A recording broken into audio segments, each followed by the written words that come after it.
What's up, everybody? Welcome to another episode of the Cigars and Everything Else podcast. We in episode 73. Yes, 73. it is. Yep.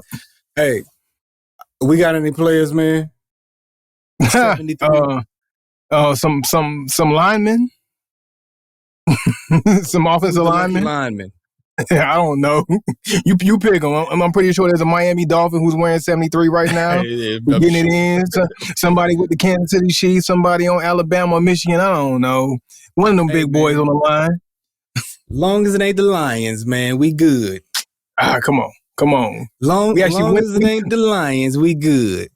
Lions winning this year. Michigan winning this year. It's a good year for Michigan football, man. Don't. NFC just weak, man. That's it, man. That's all it is, man. Y'all trying to get over, man. Y'all think y'all at the top. Hey, we doing our thing. We doing. Hey, look. Every game that we win this year is my Super Bowl. Okay. It is. It's like I'm really been ready to get on you, but y'all doing so well. I just keep quiet. Like, it's petty of me. Like, y'all catch an L for me to say something. But y'all like 9-3 or something like that, man. 9-3? Yeah. Just took that L on Thanksgiving. That's about it. But other than that. Yeah, I was thankful for that. Other than that. Say you was thankful. This guy. Y'all been good, though, man. Y'all been good. It's been making my blood boil, man. But y'all been cool, man. All right, so episode 73. So all the old linemen for Michigan and Detroit who wear 73. This one's for y'all. It's for y'all, man. 73. This was off to a rough start. So anyway, man, my name's Jared, man. My co-host Denzel. And we're going to get into some cigar talk for right now. And then we'll figure out what everything else is going to be later on. But let's dive into the stars of the show right off the bat. And then I want to talk to you about an experience you had just recently. Oh, yeah. And this lends into my cigar choices that I have. You want to go first or you want me to go? Because you got some choices. I got some choices. I got some choices. I don't think either one of us have a definitive stick for the day, right? I just made it. I just chose it. I made a definitive choice right now as I went into I got a huge bag here, but I made my choice. It was the one on top, so I'm going to rock with that. I got the Herrera Esteli by Drew Estate. Okay. And let me see. Have you done it on the show? I don't think I've done it on the show. But I've definitely had them before. I have had them before. Yeah. All right. So what we got here is Nicaraguan origin and Honduran binder, Nicaraguan filler. So that's what we're going to be rocking with. We've been talking about Drew a lot lately. He always manages to come up, so I might as well smoke a Drew Estate. You know what I mean? Let's do it. So we're going to go with that. Let's do it. I like it. But hey, man. I'm going to punch it too, by the way. Because I hadn't moved punch in a while, so I'm going to punch. I've been straight cutting big time. So my experience, man. First off, I got to say this. Love when I have a good experience in a new humidor that I haven't been to. So first time at a humidor and having a good experience in a brand new place that you've never been. Like it's always good having your standard, your staple that you usually go to, your go-tos. You know where everything is. You got an idea what you're looking for, and you go, boom, directly. You might look around a little bit, but you kind of got an idea in the back of your mind what you want. And you know exactly where to go. But when you get the opportunity to browse a new humidor that's laid out nicely, it's like a kid in a candy store, man. So I had the pleasure of going to Cigars International, San Antonio. Cigars International. I didn't even know they had a hard standing building. Like I didn't know they had a few of these. So I apparently throughout Florida, Texas, you mentioned any other states happen? Pennsylvania? Yeah. Florida, Texas, actually Pennsylvania. I think Texas is where they're most prominent. Yeah, so come to find out. So I have to give San Antonio a big apology.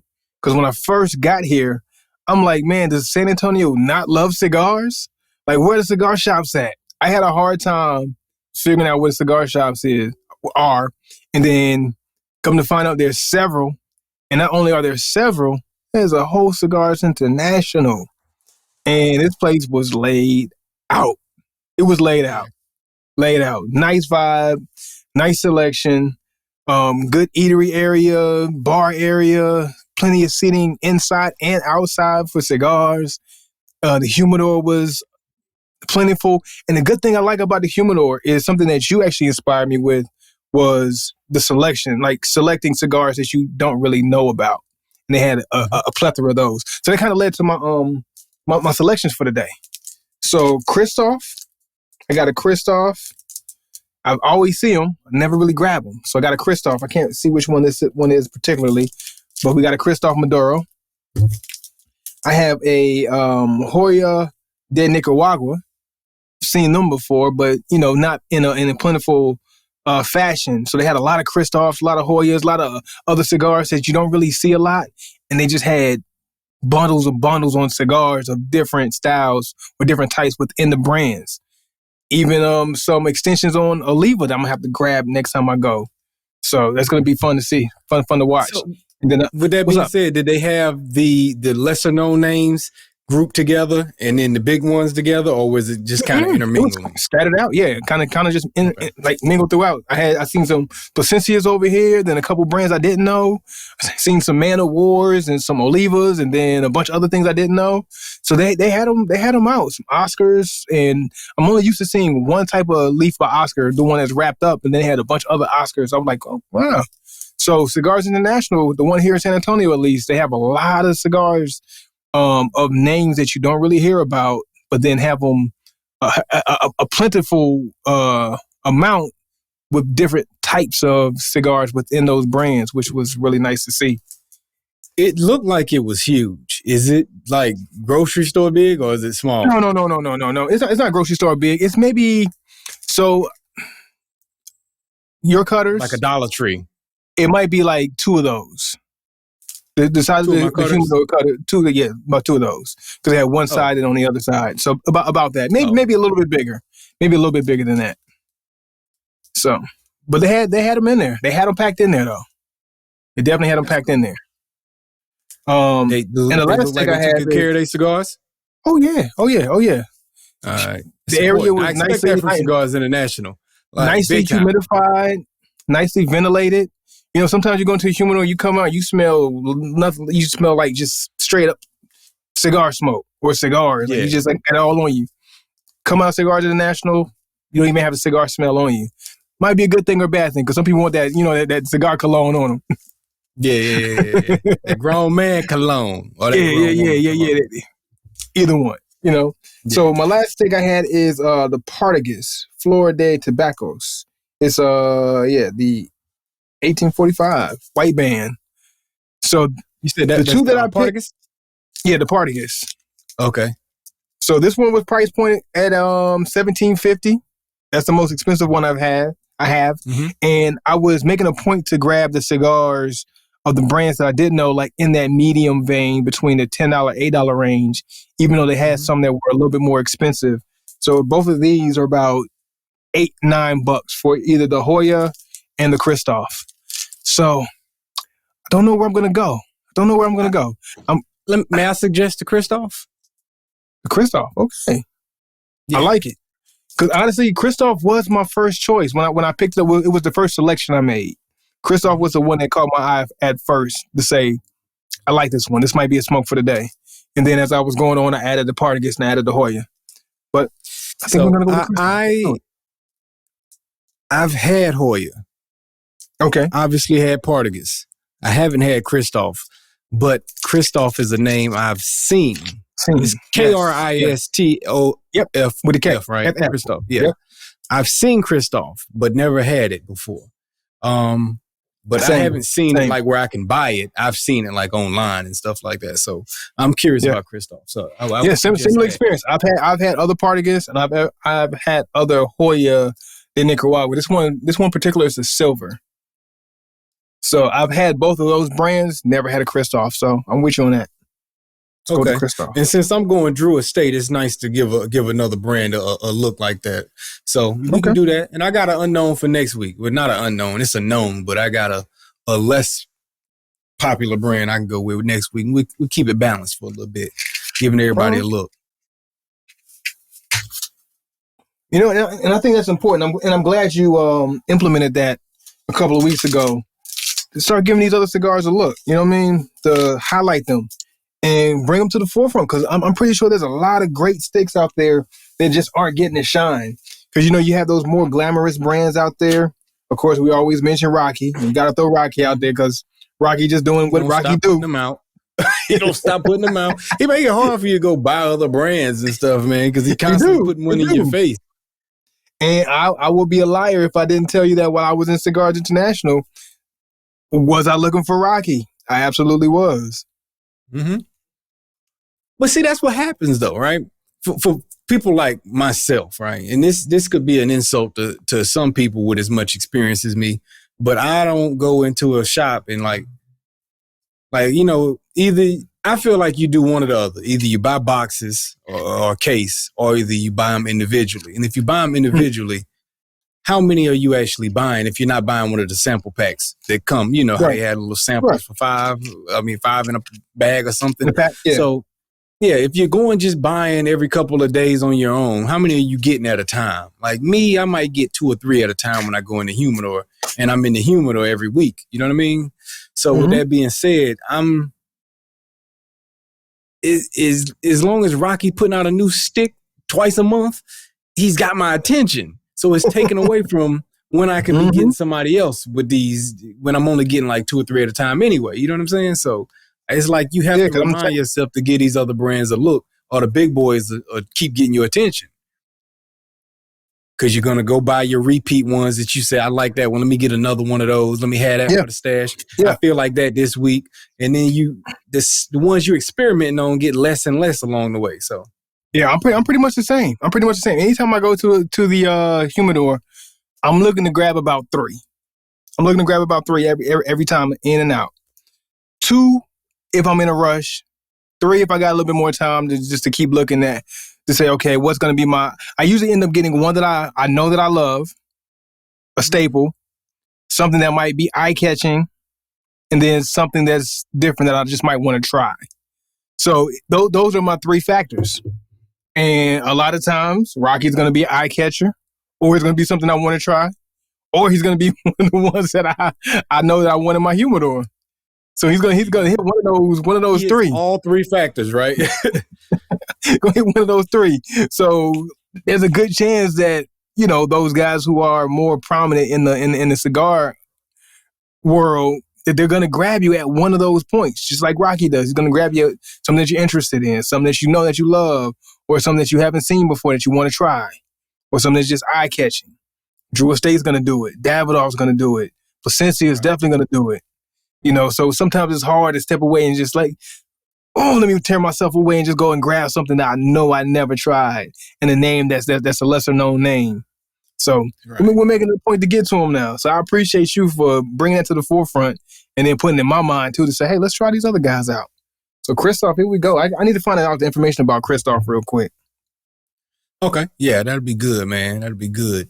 What's off the initial getting started though? What is your first thoughts, man? You having anything like? And when I say that, I'm just asking. You know how you get that feeling like, oh, this is gonna be a good ride, or I ain't sure about how this gonna go. Like, have you already reached a point where you can kind of figure that out? Because for me, right now, right off the bat, it's just a lot of creaminess is what I'm picking up on right off the bat. I'm like, okay, this is one of those. Yeah. So.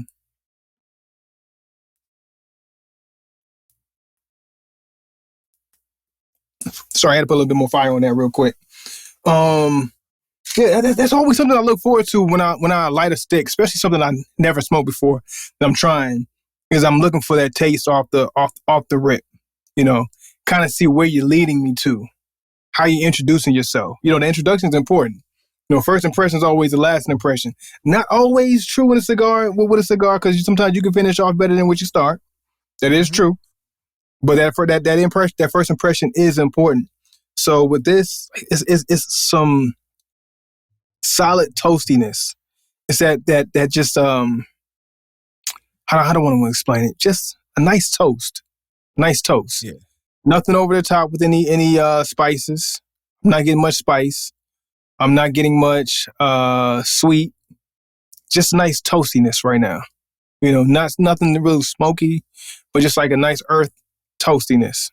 That's pretty much a nice introduction to say, hey, I'm here. We're lit. We're ready to go. It should be a good ride. Right. I got a lot of creaminess, a lot of nuttiness, and a little bit of. Man, I can't I'm determine having if a it's hard time cocoa keeping this guy or lit, though, coffee man. yet. All right, I'm gonna blame you. I don't want to hear that the Cigar International's fault. You know what I mean? It's got to be me. I try to go with the match and the cedar. I'm gonna put a little butane on it. I'm gonna put a little blue flame on that real quick, just so I can try to keep it lit. For some reason, I'm having a hard time keeping this guy going. How far away is that Cigar International's store? About a 15-minute drive from my house. Okay. Not bad. It's going to be your go-to spot now? You know what? It might not be my go-to spot, only because there's a couple of humidors that I've already become really, really comfortable with. Yeah. But as far as distance, it might be 5 minutes further than the other one that I'm more comfortable with. There's a Finks that's out here that I absolutely adore. Like, it's just been a great experience every time I've gone in. But Cigars International, it's a little more flashy. It's a little bit more. Man, I tell you, like the rollout of this place. Did they follow you? Did they follow? No, not at all. So you can purchase your cigars right there in the humidor, of course. But guys over there, he's smoking his cigar. He enjoying his day. He enjoying his experience. And he's like, hey, let me know if you need anything. Like, bet. Didn't say another word to me after that until I brought the cigars to the counter to purchase. And that was it. Yeah. Just let you go. So it was that was welcoming. They got the cutters all around, so you can go get your cutters, the baskets. You can grab you a basket or a tray or whatever you need. Yeah. I mean, it's like it's home. It felt good. It felt good. It could slowly creep into being my my staple, my go-to. But it's just this other cigar spot that I came to really enjoy the experience there. But that Cigars International experience was nice, man. It was nice. What were you going to say about the rollout? I was just saying, like, when you go in there and it's just how they have everything ready for you, with the baskets, the tray, they got cutters all around. You can go and snip your cigars while you're going and just prepare everything that you need, light your cigars too, in the humidor. Like, it's just however you want it done. And then you go out to the bar area, the seating area. It was nice. So it's like it's one of those experiences that really feels good to either you're novice or you're a more experienced cigar smoker. Like, I think it can be an enjoyable experience for all types of cigar levels. Was the people in there already? Like patrons? It was a few. Not too many. It was early in the day. I think it opened up like maybe an hour before I got there. And stays open till like 2 a.m. So it's one of those spots. So it wasn't too many people there. It was nice chill for a Saturday. Okay. Oh man, I'm having a hard time keeping my Kristoff lit, man. Man, you look like a rookie out here, man. How many episodes? This is 73, man. We in season 2, 23 episodes in, bro. So I at least had 73 cigars in my lifetime. At least a minimum of 73 sticks. That sounds like a lot of cigars. That ain't a lot of cigars at all, man. It's not. It's really not.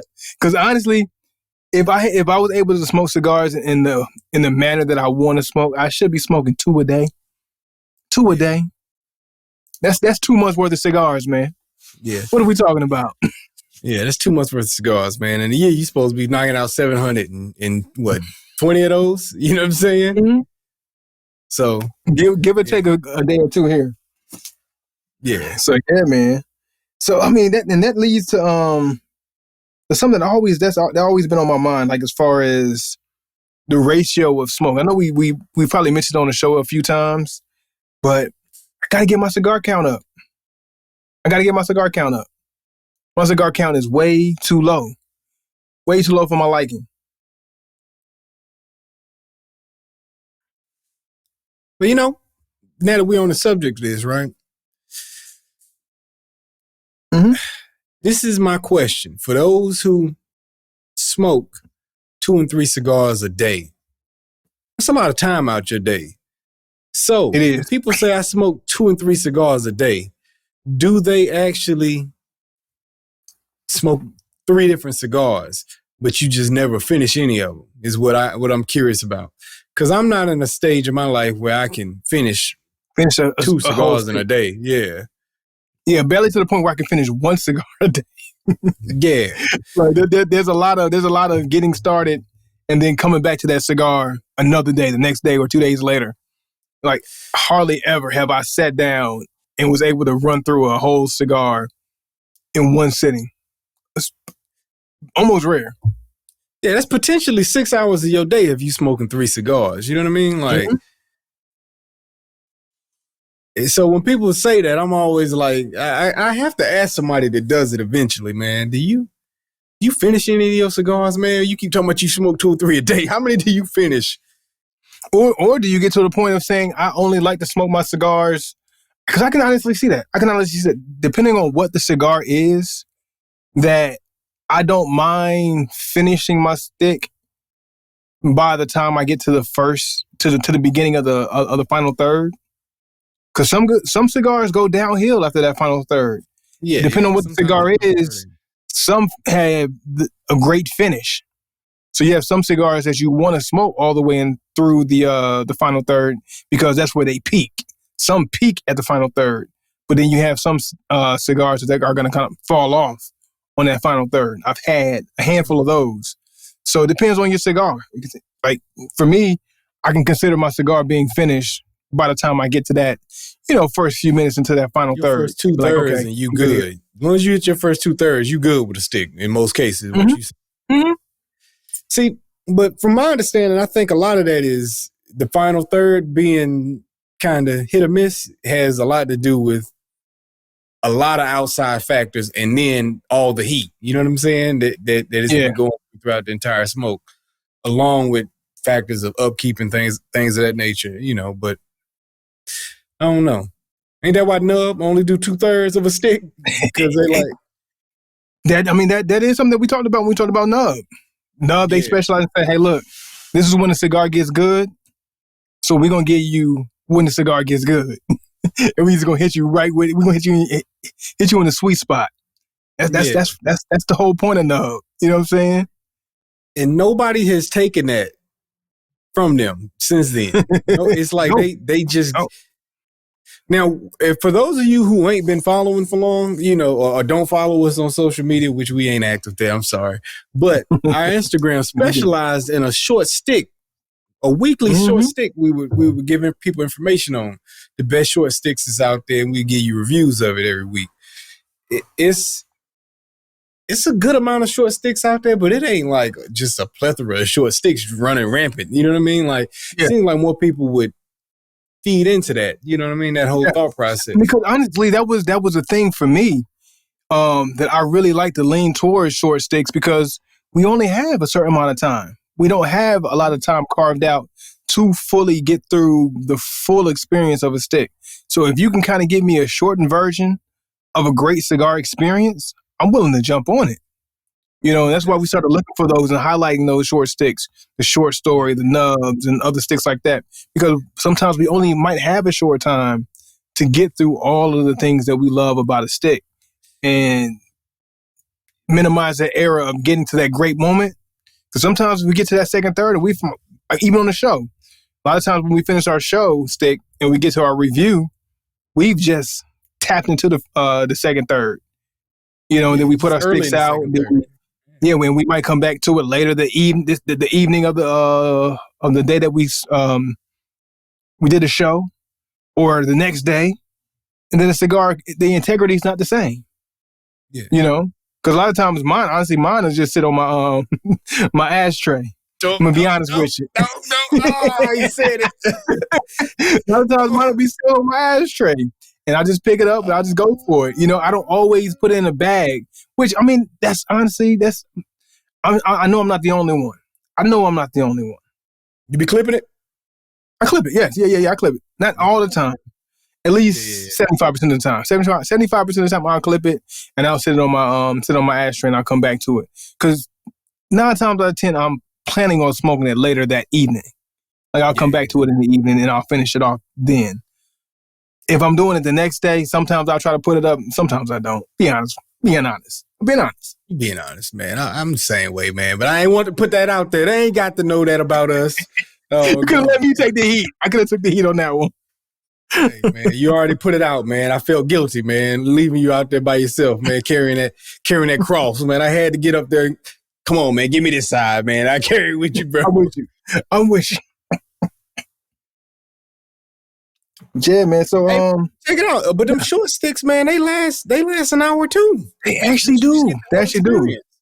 You get the right one. To get the right one, they will give you about an hour. A short story will go for about an hour, man. You know, you're going to get you at least 50 minutes out of it, you know, and if you casually smoking it, you know what I'm saying? If you just hitting it like a cigarette smoker, you might can knock it out in less time, but. All right, so I never gave you the details on the particular Kristoff that I have. It's a Criollo Kristoff. Criollo. Criollo? Spell that. 2 L's. Criollo. I don't know, man. I don't know. You got me there. So let me go ahead and give you what I got real quick.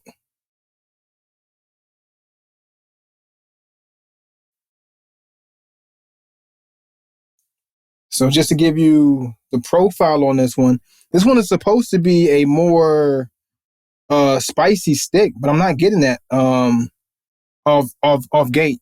So it has that Habano wrapper, which are known to be spicy. Dominican Republic, so a DR origin. And binder Dominican, filler Dominican, and Nicaraguan. So we got Habano with that, a large part of it being Dominican. Yeah. It's supposed to be spicy. It's not spicy. You've been picking up on any spice? I mean, have you still been craving spice? That's what I meant to ask you. Oh, yeah. I mean, and here's the crazy thing.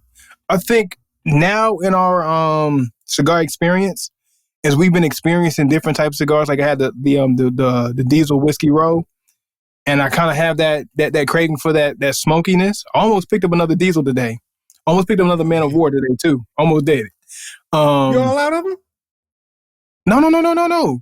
Oh, when I was at the humidor, they had a bunch of other Man of Wars. I'm like, ooh, some different shapes. Different ones altogether. Okay. Yeah. So now that I've kind of opened my mind to that smokiness too, opened my mind to the spice, I find myself having those cravings every now. Like, I want a spicy stick. I kind of wanted a smoky stick too.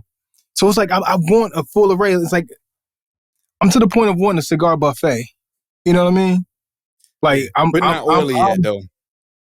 Not oily hasn't hit me. No, actually no. Oily has hit me. Oily, not leather, but oily has hit me. And I think that Davidoff did that with the oily.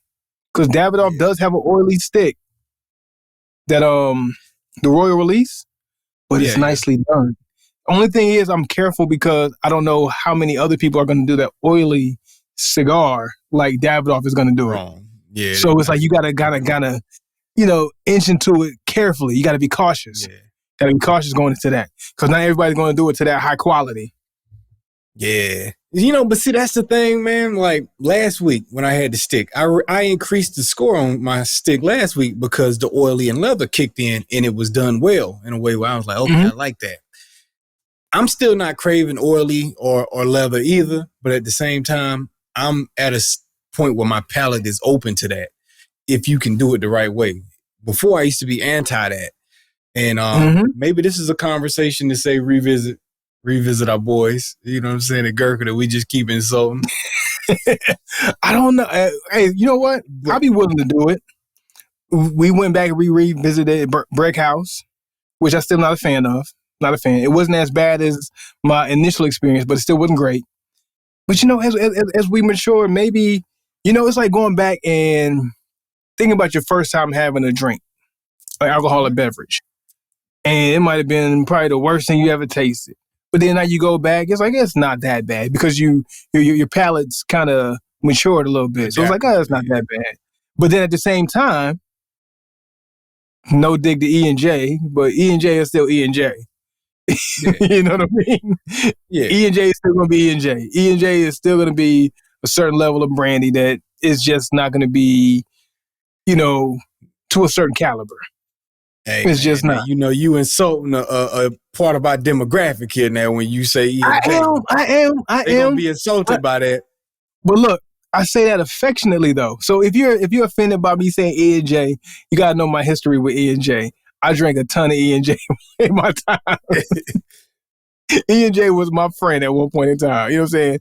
I did consume me a good amount of E&J at one point in time. So it's no slight to it, but it's just being realistic.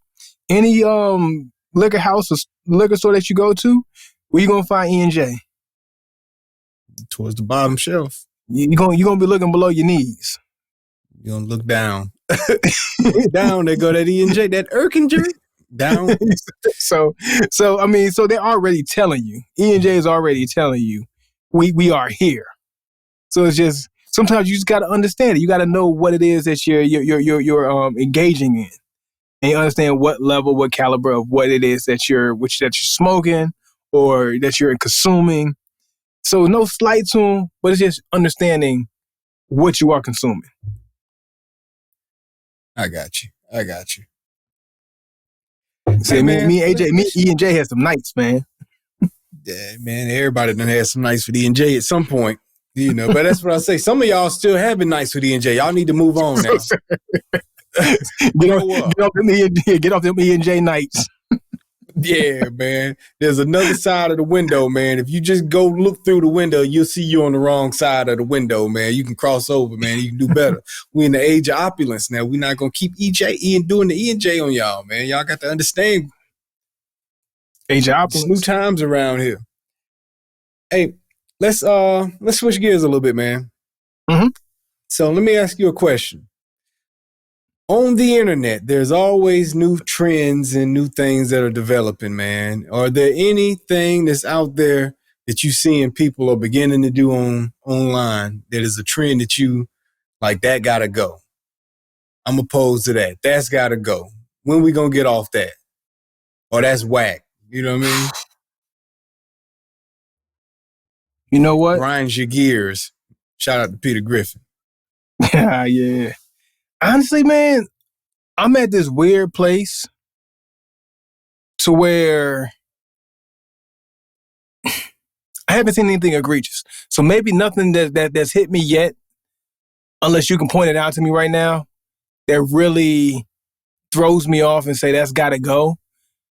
Cause I'm at this point of dismissiveness, man. Okay. I'm at this point of dismissiveness. I don't know if it's the new decade or that I'm in and a new mindset that I've gotten to, but it's like, let the kids be the kids.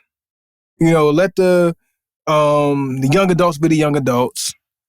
So like even with hip hop, like hip hop is not bothering me as much as it used to be. I might not like it, I might not engage in it, but at the same time, it's like I'm dismissing. Girls can rap as nasty as they want to. You cool with that? They can put the camera on the ceiling and do the prank videos. You good with that? The guys can do their prank videos or whatever. Starting fights with the prank videos. All this stuff is, you just like, man. You know what, man? Because I've seen some, like, especially like those annoying prank videos in the store, the racist ones. I've seen those. The guy walking up to somebody on the phone and saying something crazy to a female, but they act like they on the phone. Recently. Yeah. And it's like, whatever. But I'm so dismissive to it now, though. So at one point before then, like I guess say maybe a year, 2 years ago, I was probably at the point of being annoyed with so many things, and I don't know what it is. It feels like the last few months I've kind of shifted to being like, I don't care. I don't care. Like I even with like I said with the hip hop music, I might steer away from it, or even more so, even understand it. Like with the what's we talked about it recently. Coil Ray, you brought her up to me. I had no idea who she was. Even with the Glorilla, and who's the other one? Sexy Red. I don't know if you ever watched that video or heard that song. I try to. I remember I tried to piss you off with it, and then at one point I was like, you know what? I'm gonna delete that message. You know what it is? Avoid her name. I don't know the song. I mean, I'm sure I've heard, but I know the name at this point because you can't get away from the name. Eventually, yeah, you know, everybody talking about the same stuff. So, but I mean, and I'm gonna be honest with you, and that's a weird place for me because I'm pretty sure you posed that question with knowing that, hey, I'm probably pissed off about something.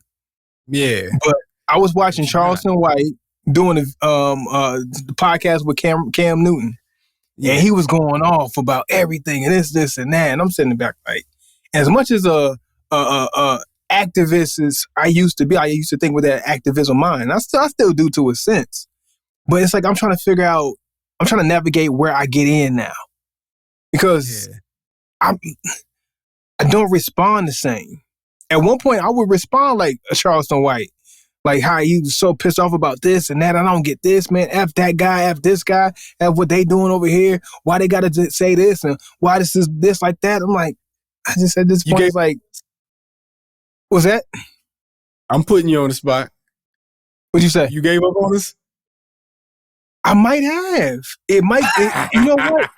It might come from a place of hopelessness. I might feel like hopeless. Like, who am I? Like, how can we fight? You know what I'm saying? To push back. You know what I mean? It's like, it's nothing we could, like, maybe we're at a point to where it's too far gone that what can you do? What can you do? Yeah. And maybe I'm wrong for it. I could be wrong for it. But it's like at the point of, like, you said what? I think you're just old. You're just old. Like, and I told you, I reached a point where I don't care about stuff that don't affect my life anymore. Like, you know, like I watch the news and I just feel nothing for nothing that doesn't affect me anymore. Like, it's not in a rude, evil way, but it's just like you're at a stage of your life. It's like, all right, I got to figure my own stuff out, man. I can't be concerned with stuff that I can't carry extra emotional baggage that doesn't. I think that's what it is. Or that I don't affect and it doesn't affect me.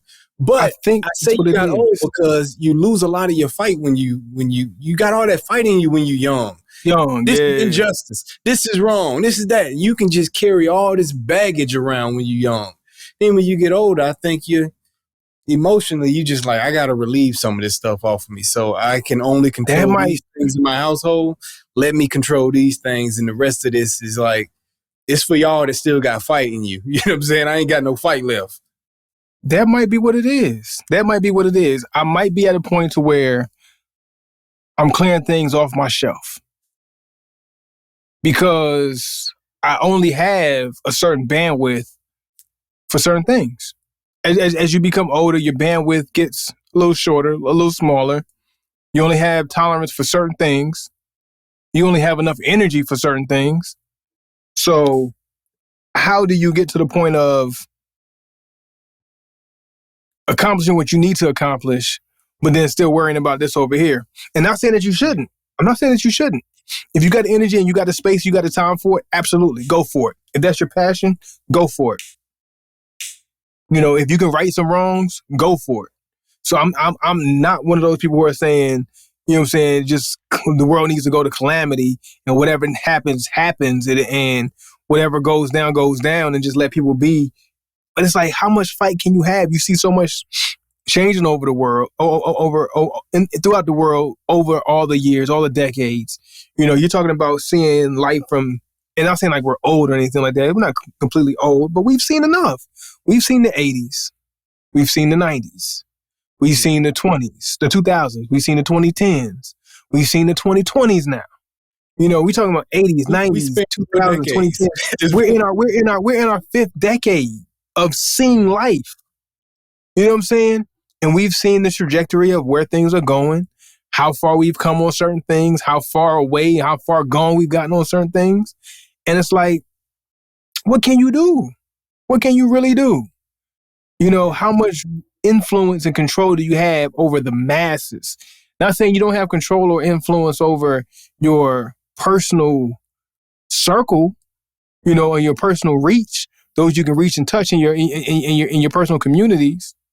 But grand scope, what can you really? I can't control the media. I can't control the access to media and what my kids can have access to. We've talked about that on the podcast episodes ago, tens of episodes ago. Of man, how do you balance what is being pushed to your youth, to your kids? You know, they can turn on their internet on their phones, and they got access to everything in the world. Everything. Right. There's nothing that's not accessible to them. Nothing. Whether it's good or bad, everything is accessible. Not like when we were 10. What was accessible to you when you were 10 was from that light post to that light post. That was it by it. That was your world. That was your world. Now these kids are exposed to everything. So it's like, the way you combat that is each individual household, each individual parent or whoever it is you just have to hyper focus on your entity. And it's just like us as adults, us as the older adults, we got to come together and have a meeting of the minds and figure out, okay, what should we say is acceptable to our youth at this point? Because some of these 20-year-olds, they far gone. Honestly, I feel like it's no reaching them. You know what I'm saying? And even those who are about 15 to 20, that's touch and go. So you're only able to shape from 14 and under. So it's like, what kind of influence were we any different?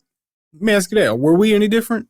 It's easy to feel that way, but step outside for a moment, you know, and be like, I think so. I think so. Because even at 14, I remember 15, feeling like, forget some of what my parents was talking about too. I remember feeling that way at times. You know what I'm saying? Like y'all don't know, man. You know, it's different. I had those feelings at a point in time. Like, no, I think we all did, and that's just part of our coming of our age. You know, as you come of age and as your mind starts expanding, but our minds can only expand to a certain point. Yeah. Now it's like there's no limit. There's no limit. There's no limit to a 15-year-old's mind expansion. But to us, even though we still had that, it was only but so much. It was a limit to it. Right. So yes, we were still the same. So the concept, just like humans don't change. You know, we are the same when we're a baby to the same as when we become old and gray, you know, but it's those outside external influence that does change and our access to it. So yeah, we had that when we were our age. All fairness, yeah, we were like that in our early teens. Yeah, we all had it. You know, that's a good point though. We were limited on the outside. It was limited still. Which is a great point. Yeah. Our world is limited to our street corner and what we saw, and how we dressed and how we behaved and the slang we used. Like, yeah. So case in point, and this is someone who lived in different countries before you met me in college. But when you met me in college, I dressed a certain way. I talked a certain way. I had a certain mindset because of where I came from. Yeah, that's a guy from Jacksonville. Look how he cuffs his pants. You know what I'm saying? So I was exposed, like, this is what we do down in Jacksonville. That was my argument back then, right? Oh, this is how we do it in Jacksonville, though. Everybody like this down there. That's what you said. You know what I mean?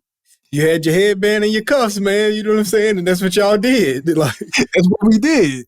So I was only exposed to that. But now my son, when he becomes 18 and he goes off to college, he's going to have the exposure of seeing what everybody across the world does. Yeah. So he's on par with it's like everybody's kind of lockstep at that point in what they see. Yeah. So nobody's new and nobody's original. When I met y'all and you and everybody everybody had a little bit of different thing about themselves, even though we were all in the same state. You were over here in Nash County, and these guys were over in Goldsboro, and I was in Jacksonville, and this guy was in Salisbury, and we were all in the same state. but we all were a little bit different. Yeah, slightly different. Yeah. All slightly different. But now everybody across the world is on the same page because you're seeing the same things at the same rate. Dang, boy. You know what though? You got me thinking about that, reminiscing on those times. How do you have your own, as the young boys say, how you got your own Riz? Everybody, no wonder everybody Riz the same. You know what I'm saying? Because y'all all, what sets you apart now? Mocking one another. Yeah. It's everybody's influenced by everybody. Before you could be like, you could take pride in your neighborhood because your neighborhood is what gave you who you were. Your swagger came from your neighborhood and the people in your neighborhood that you might have took this from or took that from. You know what I'm saying? But now it's just like, this what the OG from my hood says this was cool. With everybody shooting for him, like you were able to have a certain sector of OGs that can kind of control their environment, can control what is being put out in this area. Yeah, you know what I'm saying? Man in that area, and everybody was influenced by trying to be like him. And it trickled down. And of course, you had some influence by like popular culture, hip hop, and TV shows and all that stuff. But wasn't nobody really trying to be like the superstar. People want to be like that. You might not have had access to the stuff that the people on TV had. You had what was in your stores in your neighborhood. One no shopping on the internet then. So whatever was at your community, at your mall, is what you wore. That's another point. Yeah. Is all the fashion from around the world, what you see, you can get it. You can get it. Mm-hmm. You didn't have to live in New York to have this. You didn't have to live in LA to get that. You know, whatever we had in Jacksonville is what we had in Jacksonville. And the furthest you was going to get it was either you're driving up the mall in Raleigh or you're driving to the mall in Wilmington. You know what I'm saying? You're going 2 hours that way, you're going an hour that way. And that's the extent of your fashion. Yeah, that was how you dressed at that point in time. Like, and that's crazy, bro, because like now I'm thinking about it. I remember in high school, like all the local high schools and stuff, we knew who were the fashionable people. So we would be like, oh, the people in that high school, they don't dress as good as the people at this high school. Or this area is known to be the fashion forward people. And they're like the premier fashionable people. You know what I mean? Like, and it would just rank. And you could go meet a girl from out of town and tell her where you from. And she had an idea what she thought your swag was based off of, oh, you from so-and-so. Like, and you knew different areas to be different types of people, man. But it ain't even that no more, man. You can't even grade nobody. Like somebody say I'm from Idaho, it's like whatever. Okay.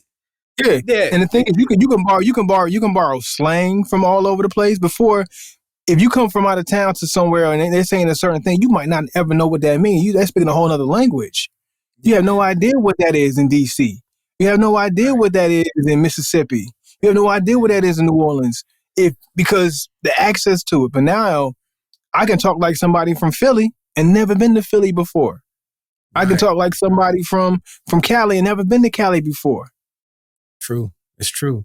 Man, I went my whole life thinking everybody said, I went my whole life saying toboggan for a winter hat or a scully. And I learned in the last 10 years that's not even a thing. But I'm from North Carolina. That's what we all say. You ask anybody in North Carolina, what's a toboggan? We all gonna say a scully. Like, you know what I'm saying? I just learned in the last 10 years that don't exist. I seen somebody on TikTok talking about it. Like, does anybody know what this is? No. The girl was asking, does anybody call this a toboggan? It's like, yeah. But the whole comments was like, nah, never heard of it. The only people that was chiming in saying it's a toboggan is North Carolinians. Well, I'm from this part of North Carolina. Yeah, that's what we call it. I have heard it was that. And the girl, she made like 2 or 3 videos talking about, this is all I know it to be. I didn't even know that this wasn't it. I mean, like, when somebody was like, what, you talking about a sleigh? Like, she was like, no, a hat. Yeah. And she wasn't black, so it ain't a black thing. She was like an Asian girl. It's an original thing. It's a regional thing. And honestly, I didn't know what it was. Like, back when we were in college, y'all all call it toboggan. To me, it was a skull cap. I remember having that conversation back then. I remember having that talk with you about it. Yeah. Right, no, that's a skull cap. We didn't call it. You just hadn't been in North Carolina long enough, I guess. Right. And then also the area that I was from in North Carolina, not everybody's not everybody's it's a lot everybody of came from all over the place. Northern Yeah, White, military Northern town. White area. Yeah, military town. So people came from all over the place. There were very few native North Carolinians there. Good point. Yeah, man. We all called it that, man. So you really jumping into some stuff that's making some interesting points to me, man, that I hadn't even really considered, man. Yeah. Riz is dead. You know what I'm saying? Everybody doing the same thing and everybody's influenced by that. So yeah, of course the kids are gonna be a little harder to reach when our influences are so vast. It's an uphill battle when it comes to dealing with our youth, man. It really is an uphill battle. And maybe I'm at a point to where it's just like, you got it. I think I'm too far to the left now. I don't know. Maybe I'm at the point where I feel like I'm getting out of touch and ain't no coming back. And I think every person probably gets to that point at a certain age. I think so. I don't know if the age is now. Maybe it is. I don't know. But it's like, you got it. I'm in my world, you're in your world. I got to get what I got to get. You got to get what you got to get. And I can't see it how you see it. And we're not going to see eye to eye. Let me ask you this. Because for me, I feel like that also. But you said something earlier, which I relate to. I still affect my circle. So if you're young and you're in my circle, I still will attempt to help you, but I'm not fighting that internet battle. Like, you know what I'm saying? Oh, you like, can't. Y'all got it on the internet. But maybe if my circle was a huge internet circle, I would fight the battle. You know what I'm saying? On the internet. But because, you get what I'm saying? And maybe you would too. Yeah. And maybe as this podcast grows and we have younger people that our message is touching. That voice has more weight. Then our voice will have more weight and we're fighting the battle a little bit more. But as of now, it's just like we kind of with our demographic, our listeners are our demographic. You know what I'm saying? Like and our circle is our circle. So we only affect our circle. You know what I mean? So maybe. I'm just throwing that out as a maybe because at the end of the day, somebody from our age group needs to still be a voice out there. We can't totally let them run free. No, I agree. At the agree. same time, I get why it's not just you and I. And the thing is, you know what I'm saying? The beautiful thing that we had in our day and age, even though we said we had craziness, we had people talking out of pocket, and we had fads that were unfavorable to me, we still had voices. We had voices. Yeah. And those voices, they were prominent. And when they had the floor and they had the microphone, they had attention. And right now it's hard to get attention because there's so much media, so many voices, so many things that are able to be, put into the atmosphere that it's hard to gauge. It's hard to steer attention away from certain things. Like back in our day, like if you had a figure in media or hip hop or popular culture and they spoke on something, it was easier for them to garner attention because the noise was not as much as it is now. It's so much noise that the most prominent person has to speak loud, still extra loud, just to get attention of our youth, of our of population. So it's tough. And maybe I'm just at a point of where I'm like, it's too much of an uphill battle. And maybe I'll get that second win and say, all right, let's get up this hill. Let's make it happen. But right now I'm looking up that hill like, you know what? I'm good right here. You know what I mean? You know what? We really doing it old school in a sense though, because I know for myself, the biggest voices in my world, and I think the same thing stands true for you too. The biggest voices in my world weren't the people on the TV. It was the people that I knew, the men in my life. Those are the men that I took their words and it held more weight. But they weren't speaking out to the world. They were speaking to the people in their circle. I happened to be in their circle. So they were speaking from them. Twofold. They were speaking to people in their circle. And then at the same time, you weren't affected with as much noise as the youth is affected with now. There's so much noise. So much noise. Even me as a 40-year-old man, sometimes I have a hard time of not being distracted. You as a who? A 40-year-old man. Okay. Hey man, I've been embracing that 40, man. My walk been different, man. My reds is a little different now. Hey man, I just want to let it be known. I don't know what it feel like to say that. You know what I'm saying? Just so I can put that out there. But go ahead, continue with your point. I don't want to get you off of it. No, 40 feels different though. 40 feels different. It's just like, I forgot the point I was.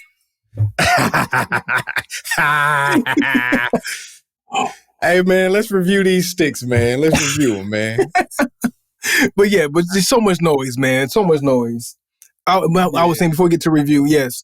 Even at my point, even at my big age, I'm drowning in a lot of noise, and sometimes it's hard to detach myself away from the noise and get back focused on certain things. So I can imagine what these kids are going through when it comes to so much noise and focus.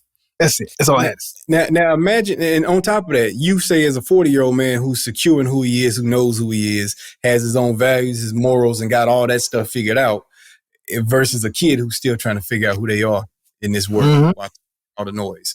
And that's why a lot of kids are confused and don't know who they are. You know what I mean? And they're chasing stuff. They're being impressed by stuff that they should have never allowed to impress them. And they don't even know what they're chasing. Where they should have never been. Yeah. Message. It's tough. Anyway, man, let's go ahead and review these sticks, man. All right, let's do it, man. Let's do it. I'm ready to talk about mine. So I'm gonna get to it. If you don't mind, you cool with it? You cool. All right. Lord is yours. So Kristoff, man. One thing I would say, I regret passing up on them so often. I'm gonna start by saying that I do regret, based on this cigar, on passing up on Kristoff because it was a good smoke. It was a good smoke. I actually enjoyed it. To this point, you see where I'm at with it. And we talk about how long these cigars last. Yeah, dog, boy. Yeah, you got ways to go, brother. I'm still in that first third, and I'm actually liking it. It's one of those smokes that didn't have a lot of punch in the beginning. That there was a lot of characteristics that stands out. That says, "Ooh, I like this smoke. I'm gonna get nestled in and really enjoy this." It's one of those kind of that creeps on you to say, "All right, we good. We like this. We like this. This is a good place." And that's what this cigar did. So it just gave me some toastiness. Nothing that really stuck out in the beginning. Even though the profile said it's supposed to be a little stronger, a little harsh with some pepper, I didn't get much of that at all. I couldn't detect it. Maybe it's my palate. Maybe my palate's that mature. I don't know. We're at that point to where we're looking for pepper now. You know what I'm saying? We're looking for spice. So even when we're looking for spice, maybe it just came right underneath that level, that barometer that we're gauged at. The flavors I got a lot of like I said, that toastiness, a little pecan, however you say it. That's something different that I haven't gotten, and I think that's what I like too. That nuttiness, but nuttiness, and I can kind of like I can pinpoint it more of where it's at, like a pecan or a chestnut or something like that. It's really good, really nice. My smoke was pretty creamy once I got it going, like not too creamy, but just a good thick smoke, and nice and smooth. Like I said, not too much pepper. So Kristoff, I will be revisiting you only because I want to see what else you got. And like I said, this was one of those lower price points, maybe like $9. They had so many other ones that went a lot higher, but I wanted to keep it kind of that mid-level stick, or maybe mid to lower level stick.